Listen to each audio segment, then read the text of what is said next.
மந்திர பிரியாணி பானை, the magic biryani பாட். ஒரு ஊரில் முத்து என்ற ஒரு சமையல்காரர் இருந்தார். அவர் செய்யும் பிரியாணி என்றால் அந்த ஊருக்கே அத்தனை பிரியம். ஆனால் அவருக்கு ஒரு வருத்தம்.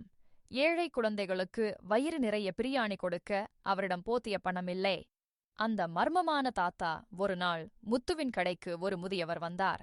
அவரிடம் சாப்பிட காசு இல்லை. முத்து கவலைப்படாமல் அவருக்கு ஒரு தட்டு நிறைய சூடான ஆம்பூர் பிரியாணியை பரிமாறினார். சாப்பிட்டு முடித்த அந்த தாத்தா கைமாறாக ஒரு பழைய செப்பு பானையை முத்துவிடம் கொடுத்தார். முத்து, இது சாதாரண பானை அல்ல, நீ அன்போடு சமைக்கும்போது இது உனக்கு உதவிகரமாக இருக்கும் என்று கூறி மறைந்தார். அடுத்த நாள் முத்து அந்த பானையில் பிரியாணி சமைத்தார். என்ன ஆச்சரியம்! பானையிலிருந்து பிரியாணி எடுக்க எடுக்க அது குறையவே இல்லை. வாசம் தெருவை தாண்டி ஊர் முழுக்க வீசியது. பிரியாணியின் சுவை தேவாமிர்தம் போல இருந்தது. முத்து அன்று ஊரிலிருந்த அத்தனை ஏழை எளிய மக்களுக்கும் குழந்தைகளுக்கும் வயிறு நிறைய பிரியாணி வழங்கினார். எவ்வளவு கொடுத்தாலும் பானை காலியாகவே இல்லை. பேராசைக்காரர் சோமு இதை கவனித்த பக்கத்து கடைக்காரர் சோமு அந்த பானையை திருடத் திட்டமிட்டார்.